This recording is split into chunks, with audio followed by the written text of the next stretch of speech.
Welcome to Crisis in Perception, where we examine the systems shaping our world one book at a time.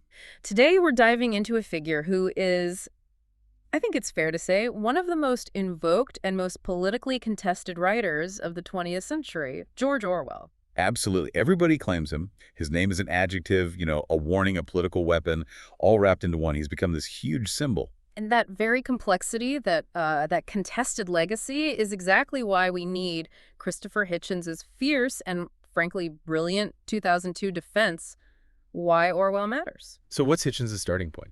He sets the stage by arguing that decades of intense ideological overpaint have just completely obscured Orwell's original radical message. That's the core problem we're tackling, isn't it? Orwell is no longer just Eric Blair, the author. No, not at all. He's a symbol, and he's relentlessly used and, well, abused. He's claimed by these false claimants on the right who, love his anti-totalitarianism, but conveniently ignore his lifelong socialism. And at the same time, he's attacked by traducers of the left who still, even now, haven't quite forgiven him for his unflinching anti-Stalinism. It creates this really peculiar situation, a place where Orwell's work is often judged not by what it actually says, Not by its content or its literary merit, no. but purely by its perceived effect on the reader. Hitchens brings this up with a really powerful historical example, Isaac Deutscher. Right, Deutscher, a major intellectual figure, a very serious thinker, and he was genuinely concerned that the sheer bleakness of 1984 might push millions of readers into despair and apathy. He saw Orwell's honesty, his refusal to look away from the horror of totalitarian power, as being politically counterproductive, dangerous even. Which is fascinating because it reveals this unspoken political assumption, doesn't it? That truth has to be, uplifting. Or at least strategically useful. Exactly. That if reality is just too harsh, the writer has some kind of responsibility to soften it, to package it in a way that serves the cause. But our mission today, and we're using Hitchens as our uncompromising guide here, is to look past all that political squabbling. We want to assess Orwell as a genuine moral and intellectual model.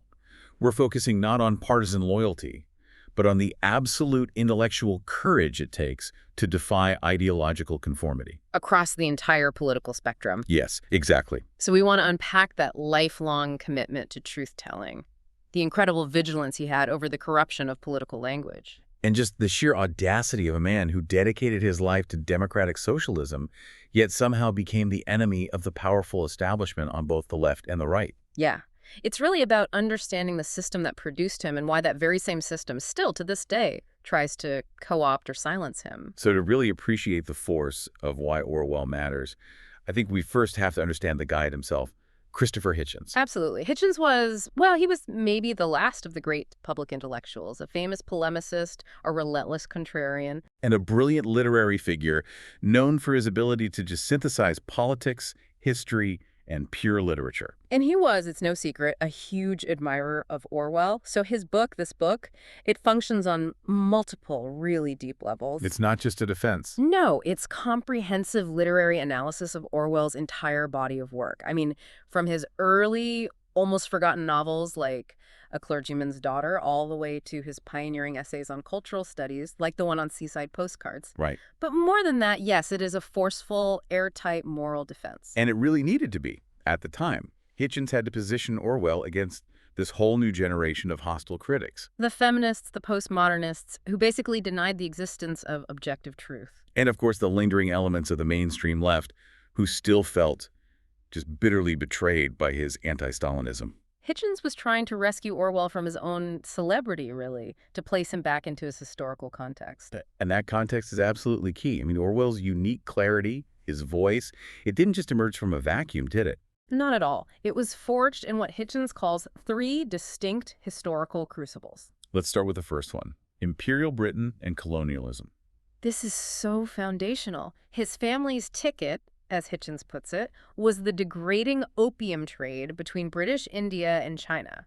A very dirty secret of imperial economics. A very dirty secret. And he lived with that hypocrisy, that inherited shame, and it led him to sign up and serve as a policeman in Moulmein in Lower Burma for 5 years. He was an officer of the empire. He was an officer of the empire, which meant he saw the duty work of empire at close quarters. And this wasn't some abstract intellectual shame for him. He wrote about it. Vividly. In essays like A Hanging and Shooting an Elephant, he describes prisoners huddling in the stinking cages and the scarred backs of men who had been flogged with bamboo canes. He saw the brutality of unchecked power firsthand. And that experience led him to repudiate the entire system. Completely. It fueled this lifelong absolute disgust with the kind of euphemistic excuses that are always inevitably created to justify that kind of cruelty. It's really the origin point of his clarity, isn't it?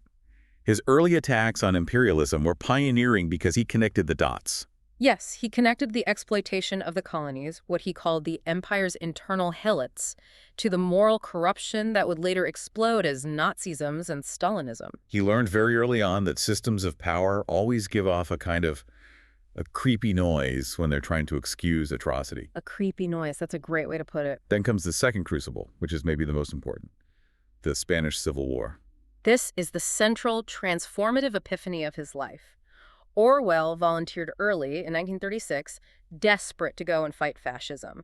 But the choice he made there was crucial. He didn't just join any old unit. No, he chose to fight with the POUM, the Workers' Party of Marxist Unification. And they were an anti-Stalinist communist group that believed in a genuine, bottom-up revolutionary democracy. Which put him directly in the crosshairs of the other side of the left. Directly in the crosshairs of the nascent police state that was operating in the name of Soviet-aligned socialism. And what he saw there wasn't a simple battle of good versus evil. Not at all. He witnessed what he called a revolution betrayed. He experienced a police regime ruling under the banner of socialism that was far more interested in purging its internal enemies, like the POUM, than in actually fighting Franco. Exactly. He barely escaped execution in Barcelona, where the Soviet secret police, the NKVD, were operating with impunity. He was actually listed in their archives. Yes. Listed as a pronounced Trotskyite, which, at that time and in that place was basically a death sentence waiting to happen. He and his wife, Eileen, had to literally flee for their lives. That personal confrontation with the lie, the reality that the language of utopian socialism could be used to cloak murder and repression, that had to be formative. It made his fight against Stalinism absolute and unforgiving. That fight became the most influential part of his entire legacy. And then finally his work during and after World War II. That's where his dystopian fears really solidified. Yeah, he worked at the BBC, whose headquarters at Portland Place famously featured a Room 101. Which Hitchens argues became a direct structural and symbolic model for the Ministry of Truth. He was observing the sheer, tedious, bureaucratic machinery of state propaganda from the inside out. He was also keenly aware of the massive shifts in global power happening at that time. Incredibly aware. Hitchens points out a startling piece of intellectual history. Orwell is credited with coining the term Cold War in 1945. As early as that. As early as that. He saw that the arrival of nuclear weapons implied a world of unconquerable superpowers, and they would use the threat of total annihilation to petrify dissent and maintain what he called a horribly stable epoch. A permanent state of low-level war used mainly for internal control. Precisely. So, out of this cauldron of experience, the central thesis of why Orwell Matters really emerges. It does. Hitchens argues that Orwell's enduring importance, the reason we still talk about him, rests on his power of facing unpleasant facts. And this wasn't just, being a good journalist or an observational talent. No, it was a principled moral rejection of ideological dishonesty. It didn't matter if that dishonesty came from fascism, from Stalinism, or, and this is the key part, from the self-deception that plagued his own side, the democratic left. That distinction is so crucial, and Hitchens really spends time on it. He contrasts Orwell with, a party functionary, a commissar. Right. That commissar might realize his 5-year plan is a disaster. He's facing an unpleasant fact. But his reaction is just evasion, to redouble his efforts to deny the truth he just saw. But Orwell was different. Orwell faced facts that put his own position or preference to the test. They forced him to disarm himself of comforting illusions about his own side. It meant admitting the painful, awful reality that his revolutionary allies were actually murderers. And that's why the literary critic Lionel Trilling made that incredible observation. He said that Orwell, just by living and writing with such integrity, discredited the excuse of historical context and the shady alibi that there was in the circumstances, nothing else that people could have done. He proved that you always have a choice. You always have a choice, even when you're under immense ideological pressure. That integrity, achieved through this intense, painful self-mastery, is the moral bedrock of Hitchens' entire defense of him. Okay, so let's delve deeper into those core ideas. Let's start with the three great subjects of opposition that really defined his work: imperialism, fascism, and Stalinism. Right. We've touched on his anti-imperialism, but Hitchens points out that it was also deeply psychological for Orwell. How so? He recognized that the master-slave relationship at the heart of colonialism didn't just brutalize the colonized, it also corrupted the colonizer. It made them dependent on euphemism and lies just to maintain their own moral fiction. They live with themselves. Exactly. And then against fascism, he saw it pretty clearly for what it was, a toxic mix of militarism, racism, and capitalist greed. But Hitchens says Orwell had a special insight that others missed. He did. He noticed the frequent and deeply disturbing collusion of the Roman Catholic Church and many Catholic intellectuals with what he called the saturnalia of wickedness and stupidity that fascism represented. That's a critique you don't hear as often. Most histories of anti-fascism focus on, political economy. But Orwell saw that the Church's long history of anti-modernism, its rigid authoritarian structure, and its deep distrust of liberalism made it, in many cases, an easy and frequent ideological bedfellow for the authoritarian right. But as we've said, it was his personal, absolute combat against Stalinism that really cemented his moral legacy. It did, because he had been there in Spain fighting alongside the POM, a genuinely revolutionary group, not a bourgeois one. It gave him the authority to insist that the conflict wasn't just Red Spain versus Catholic Spain. He could say, no, this is a betrayed revolution. It's being manipulated and murdered by Soviet power politics. And this visceral understanding of ideological betrayal brings us directly to Orwell's most enduring concept, the corruption of political language. This is huge.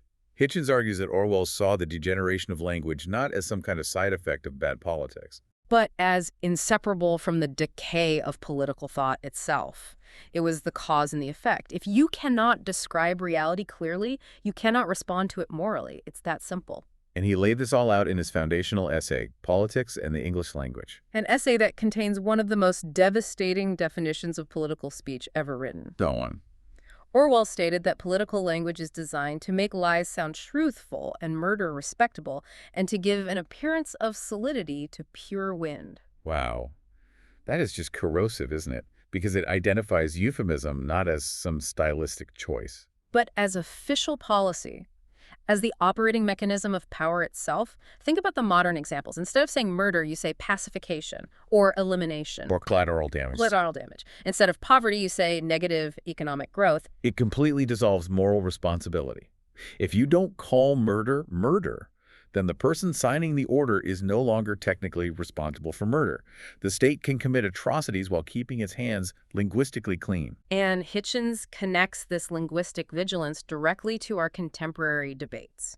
He points to the modern proliferation of psychobabble and that overly bureaucratic defensive language that's often mislabeled as political correctness. Orwell's concern was always about language as a common currency for verifiable truth. Exactly. And if that currency gets manipulated by specialized jargon or endless officialese, democracy just can't function, because ordinary people can no longer hold power to account. They can't even understand what's being said. Now, this relentless pursuit of clarity came at an immense personal and professional cost. It meant the rejection of tribal intellectual loyalty. He refused to dilute his opinions for the sake of political expediency, and that's why he became an enemy of the mainstream left. They were constantly accusing him of giving ammunition to the enemy. Simply for telling uncomfortable truths about Soviet communism. The animus against him was relentless. Hitchens dedicates a significant amount of space to just refuting the slanders that were manufactured about him. And the cheapest tactic was to attribute to Orwell the very prejudices he was actually criticizing in his own class. Yes. You're talking about the persistent myth that Orwell wrote, "The working classes smell." Right. Which is a complete distortion. A total distortion. He explicitly wrote in The Road to Wigan Pier that it was the middle-class belief, the inherited prejudice of his own class, that he was grappling with and trying to overcome. His foes just snipped the quote out of context and pinned the outlook on him. It's a perfect illustration of how ideological warfare works. You distort the truth about the critic to dismiss the criticism.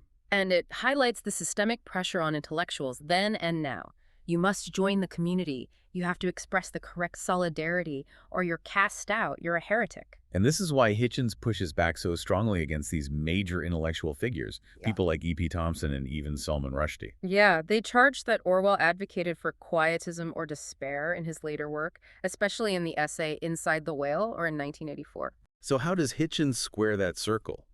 How does he reconcile the unbelievable bleakness of the dystopia with the charge of quietism? He argues it's a fundamental confusion, bordering on intellectual negligence, actually. You can't mistake the author's voice for the defeated thoughts of a character like Winston Smith. That seems obvious when you say it. It should be. Orwell was an activist his entire life. He fought fascism, he exposed imperialism, he campaigned for a socialist Europe. He wrote that the quietest option, just submitting to events, was an intrinsically conservative and cowardly thing to do. So the sheer act of writing his anti-totalitarian novels was the exact opposite of quietism. It was an act of profound political intervention. The despair in 1984 isn't a prescription for how to feel. It's a stark, terrifying warning. It's showing the overwhelming odds stacked against the individual who dares not to conform. Which brings us, I think, to the source of his moral authority, his hard-won virtues of what Hitchens calls decency, clarity, and humanism. And the key words there are hard-won. Hitchens emphasizes that Orwell was not born a natural saint. He was Eric Blair, a fastidious public school boy with all the inherited prejudices of his class. Distrust of Jews, anti-intellectual leanings, and awkwardness with women. All of it. His journey was one of constant moral struggle. It was a conscious process of what Hitchens calls self-mastery. It was absolutely self-imposed discipline. Yes. His humanism was achieved by forcing himself to descend into the lower depths. He lived as a tramp, a dishwasher, documented in Down and Out in Paris and London. He wasn't doing this out of some religious piety. No, it was a fierce, pragmatic pursuit of honesty. He had to face the unpleasant facts about himself first, his own prejudices, his own privileges, in order to gain the moral authority to criticize the system. It's hard to imagine an intellectual today choosing that kind of life.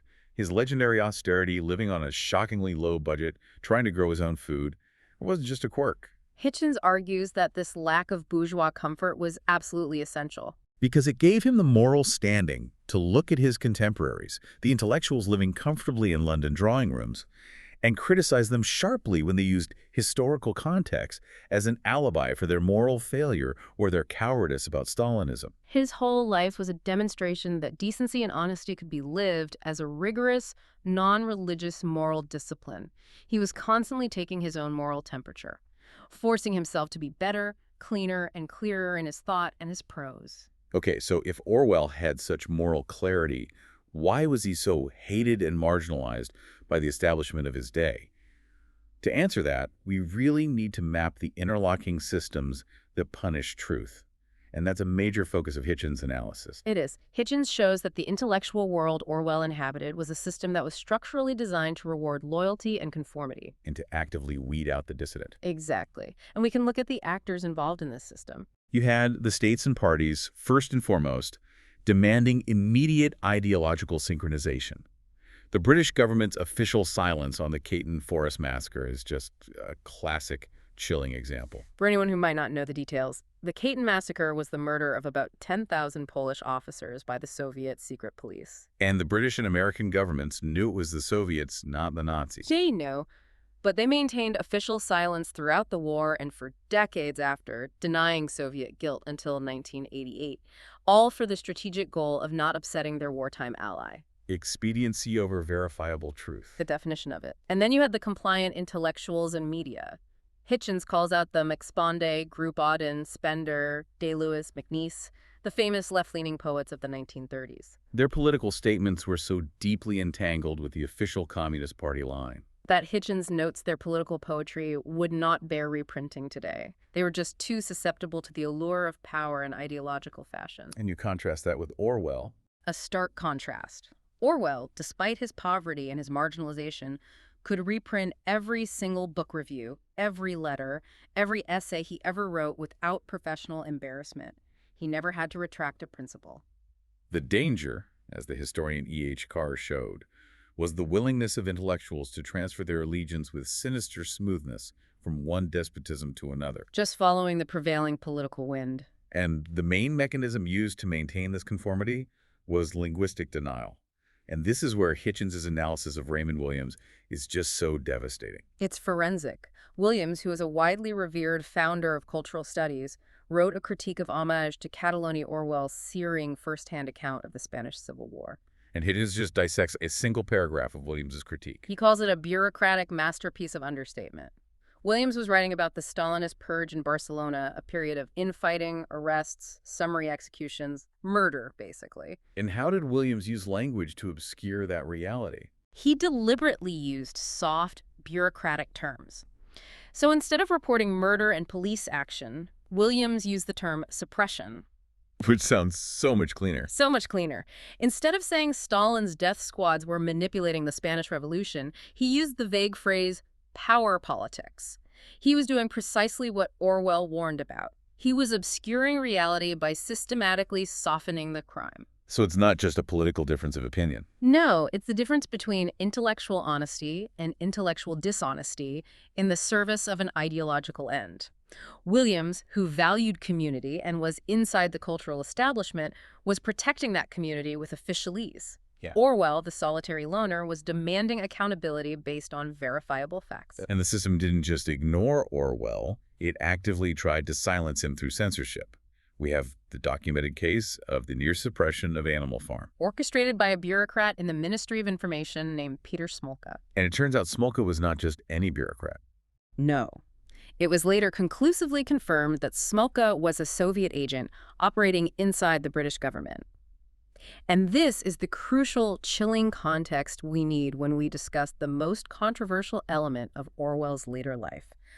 The list. Right. The narrative surrounding the list, which he gave to Celia Kirwan of the IRD, the Intelligence Research Department, is often painted as this McCarthyite betrayal. That the great socialist Orwell turned into an anti-communist snitch. But Hitchens completely refutes this narrative. Right. He clarifies the system it was operating within. He does. First, the IRD was the British government's anti-communist external propaganda unit. It was focused on influencing foreign opinion, not on domestic surveillance. It's a key distinction. A huge distinction. Second, the list itself was a minor defensive outgrowth of Orwell's private parlor game, which he'd played for years with friends, where they would guess which of their intellectual acquaintances would sell out to a dictatorship in a crisis. So it was a kind of predictive moral exercise, not an official blacklist for the state. Precisely. And it was drawn up as a defensive measure against people like Smolka, who had already successfully delayed the publication of Animal Farm. Orwell was fighting for his survival as a writer. He's trying to prevent known Stalinists from worming their way into important propaganda jobs within democratic institutions. And thereby protecting the democratic left's reputation from being infiltrated and tarnished. And the small scale of it confirms this, doesn't it? Absolutely. Only 35 names were on it. Many were marked sympathizers only. And Hitchens notes that there is no evidence that anyone demonstrably suffered professionally because of this list. It was a moral attempt to clean our little corner of the airwaves, not some state-sponsored purge. It just perfectly illuminates the incentives at play. The whole intellectual ecosystem rewards conformity, the community loyalty of a Raymond Williams, with publication, acceptance, comfort. And it punished the vagrant exile intellectual like Orwell.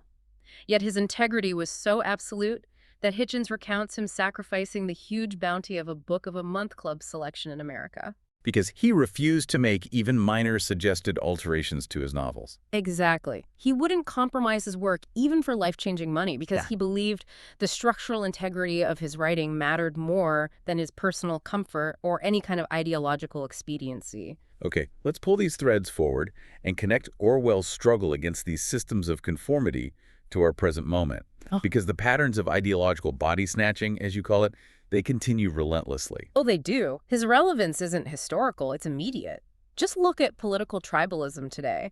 We constantly see conservatives claiming Orwell, right, using 1984 to criticize big government or surveillance. Only to turn around and denounce him as a public school-educated socialist Eric Blair, the second his actual political views become inconvenient for them. It's pure doublethink in action. The classic example is the Cold War. Conservatives annex Orwell as a Cold Warrior, but Hitchens reminds us of Orwell's actual solution to Cold War bipolarity. Which was a socialist United States of Europe. Exactly. So when the neoconservative Norman Podhoretz tried to recruit Orwell posthumously to the cause of Reaganism, he had to use these deliberate, clumsy ellipses in his quotes to mask Orwell's deep commitment to democratic socialism. Orwell was fighting the Cold War precisely because he was a democratic socialist who understood that Stalinism was the total betrayal of socialist ideals, not its fulfillment. And his foresight regarding the modern managerial state is frankly unnerving. Hitchens details how Orwell drew heavily on James Burnham's 1941 book, The Managerial Revolution, for the structural vision of 1984. What was Burnham's idea? Burnham predicted that both capitalism and traditional socialism would collapse, and they'd be replaced by a new ruling class of unaccountable experts and technicians, the managers, the bureaucrats, the administrators. And Orwell feared that the atom bomb would accelerate this. Yes, that it implied a new, permanent caste of nuclear administrators, people whose power would come from the latent threat of their weaponry, effectively managing the world through a state of perpetual crisis. Which is a terrifyingly accurate prediction of the military-industrial complex and the rise of these unaccountable technocracies we see today, whether in finance, defense, or big tech. Run by experts whose specialized language is specifically designed to exclude public scrutiny. Orwell's key insight, though, was that totalitarian states, while terrifying, were also ultimately brittle, weaker than their own propaganda suggested. Exactly, because repressing the intelligentsia and silencing public opinion eventually leads to spectacular blunders. But the existence of the atom bomb changed that equation. It created a powerful caste that could exert global control without necessarily achieving internal efficiency. And we don't have to look far to see the ultimate realization of this vision of total information control. Hitchens points directly to North Korea. He calls it the prototype Stalinist state.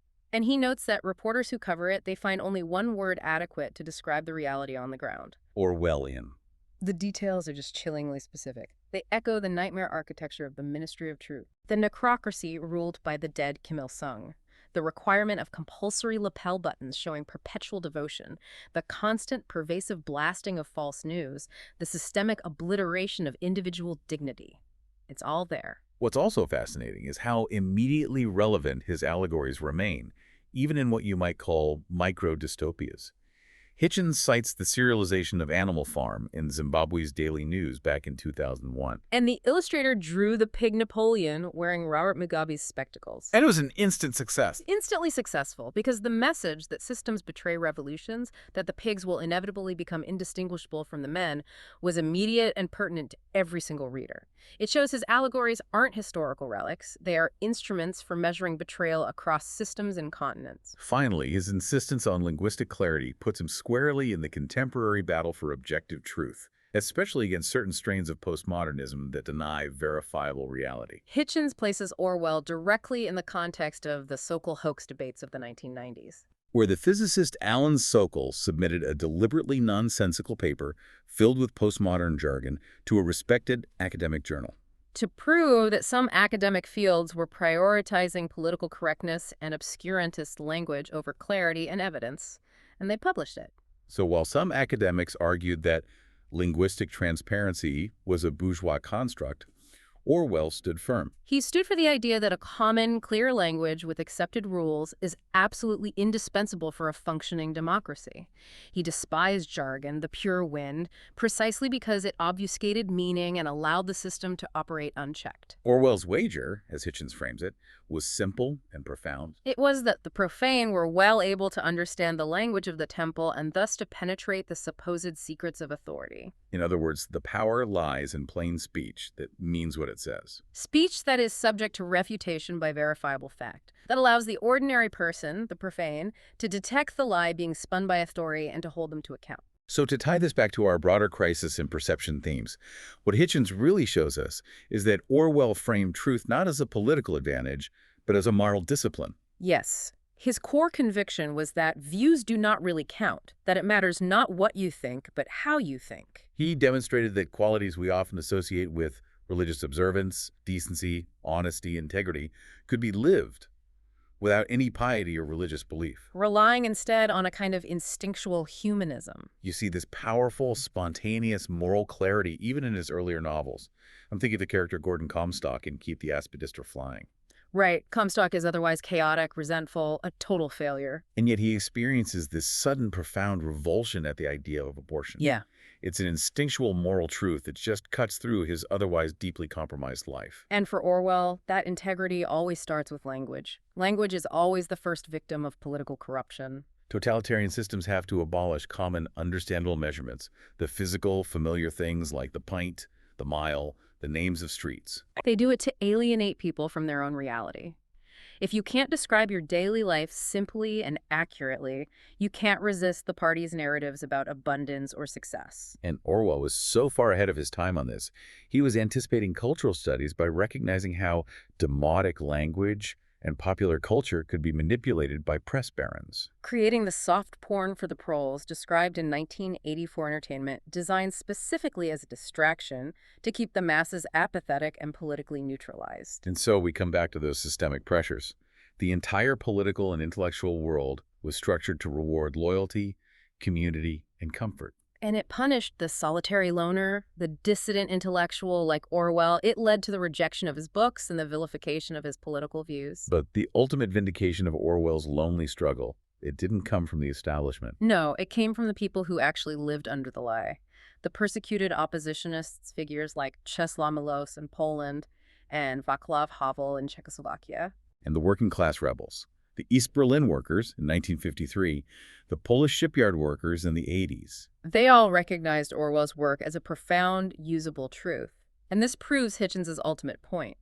The real alliance for change isn't within the comfortable establishment. It's between the alienated skeptic, the person who refuses to conform, and the communities of resistance who recognize the lie for what it is. It was the hard, lonely work of skepticism and honesty that mattered, not the healthy and progressive revolution imagined by those who stayed comfortable and inside the whale. So as we conclude this deep dive, Hitchens really summarizes what Orwell taught us. Yeah. And it's a bit of a paradox. It is. He taught us that the will to command is not as politically or morally corrupting as the will to obey. The far greater danger lies in self-deception, in embracing amoralism.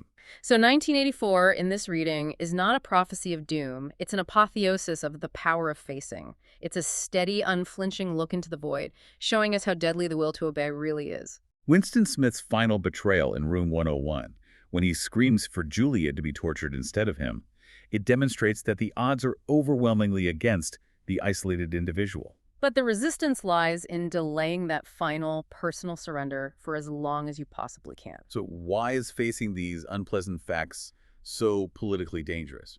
Because Orwell, as Hitchens puts it, was the most English form of the dissident intellectual. He valued loyalty to truth above all other allegiances, above nation, above class, above tribe. He showed that if you constantly take your own moral temperature, you can resist the unconscious falsification that colors all thinking. And that allowed him to make these incredibly painful distinctions, like opposing Stalinism fiercely while ensuring that his opposition did not lend itself to the forces of reaction. That was the central, exhausting moral tightrope walk of his entire late life. So what intellectual courage demands today, then, is not just denouncing injustice on the other side. No, it's making those painful distinctions about your own side, upholding principles when expediency would be so much easier. And here is the final provocative thought that Hitchens leaves us with. It's drawn from Orwell's partial late-life atonement with the poet W.H. Auden. Orwell had harshly criticized Auden's poem, Spain, but he later came to admire and even use a revised line from it. And that line speaks directly to this necessity of acting decisively in the present, upholding principles even when politics and victory are uncertain. And the line is, "History to the defeated may say alas, but cannot alter or pardon."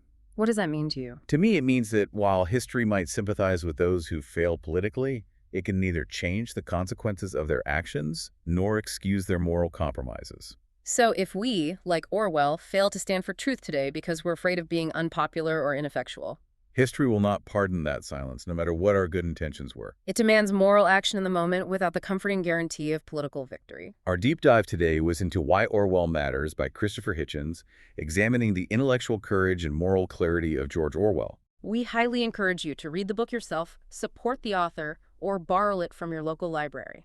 For a shorter visual overview of this topic, see the mini explainer link in the description. If you enjoy systems-level analysis like this, please like, subscribe, and comment with books or topics you'd like us to explore next.